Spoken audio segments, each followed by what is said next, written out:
All right, Mr. Michael Richards, tell me about yourself and your role at CI Web Group.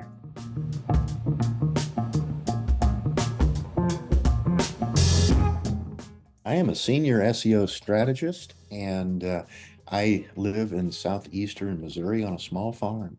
No, I've been in the industry for about 24 years. It's a second career for me. I enjoy what I do. I love to help the companies I work with help to achieve their business goals. I think without having that knowledge and experience, you're coming to the table with experience, like literally experience, having lived in their shoes. I think without having that, we're doing a lot of pulling levers. Yeah, absolutely. People inherently, probably 99% of the time, will always make a decision on a subconscious level, and then they'll justify it on a conscious level. And so if you learn how to tap into the things that really push their buttons or are important to them that they don't always think about, and you get them to begin to dwell on that, they'll respond from that more than just from an argument or data.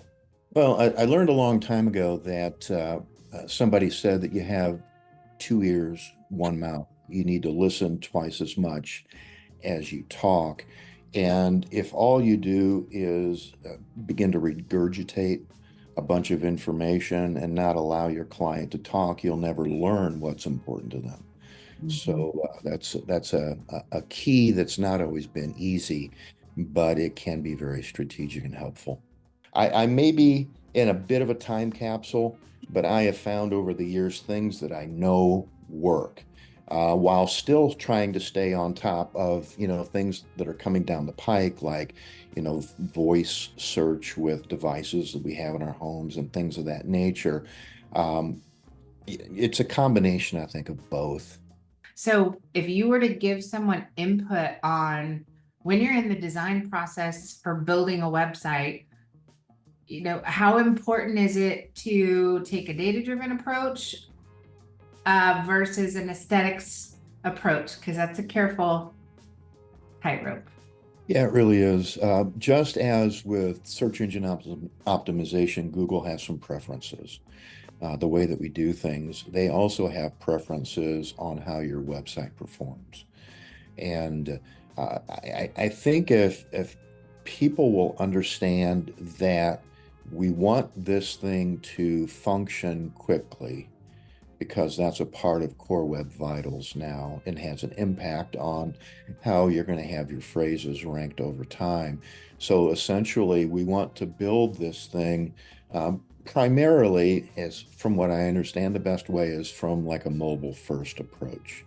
You want to make sure your mobile is ideal and then build your desktop site from the mobile site. And with it's a part of what us as SEOs call, technical SEO, how that marries with the website. We want to make sure that it's very, very easy for people to find the information that they're looking for. But from an SEO's perspective, my goal is to drive them from a keyword search right to the specific page. So when we talk about easy to find, primarily we're talking about the people that'll come to the homepage, make sure the prominent services are easy to find, quick to identify and click on. And we want to, I guess, maybe put most of our websites on a diet. These big elements, yeah, these big I love elements. that. They impact things like first contentful paint, largest contentful paint, all a part of Core Web Vitals. It needs to be put on a diet, slimmed down, and realize it's more than our egos. It's a tool. And the tool needs to be constructed in a way that's not always going to meet our desires, but the desires of the people that are using it, that are going to contact you and build your business. So it's an expectations setting kind of a process when you're talking to the client, not only about SEO, but about their website proper as well. 100%.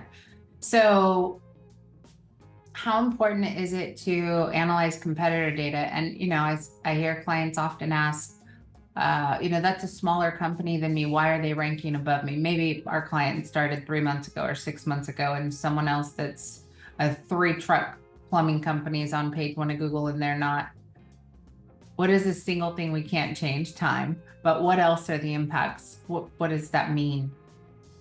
Well, usually when you, and maybe I'm coming at this in a roundabout way, but if you're looking, if you want to find your true competitors, it's not people in your geographic region that are bigger or smaller than you. It's the ones that show up on the first page of Google when you put a specific key phrase in. Those are your competitors because that's where people are finding their service providers.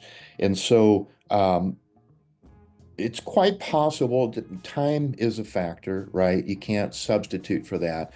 But some people just are more committed to the plan and to the process. Hmm. And if a client is not willing to be committed to the plan or the process, they need to rethink it because it won't be as successful. They need to show up to strategy session meetings. They need to let us know about any changes that occur in their business immediately so that we can make adjustments. And we're talking about the client's commitment in participation. We've talked about them showing up, suiting up and participating. We've talked about them having a mindset of what's working, do more of it. What's not working, let's refine it or reallocate it. And what's next? What am I not doing yet? But how does their operational, execution and their reputation play a role on potential results from an SEO strategy? It can make or break it. Well, number one, they got to answer the phone, right? You have to stay on top of your lead opportunities, whether it's a form fill, whether it's a phone call, whether it's an inquiry through email. You have to know that it's there. You have to respond, very, very quickly. You need to take those opportunities, make sure that you get them into whatever CRM you're using, right? And begin to create an opportunity out of it so that they have a lead that turns into a visit to the home for an estimate. You need to close those things. It's just being responsive. Another thing that's really important is to try to work in areas strategically, try to plan operationally that you have where you have your techs out of the truck more often than they're in the truck. Mm. Try to schedule ways to get them to spend as little time traveling as possible from call to call.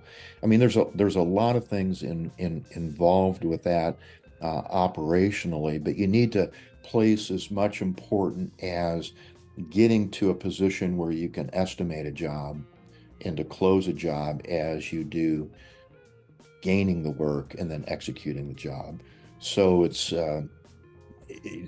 kind of working. It's kind of making sure, and maybe even some of our clients need to spend a little bit of time working with some business coaches, in some of those areas as well.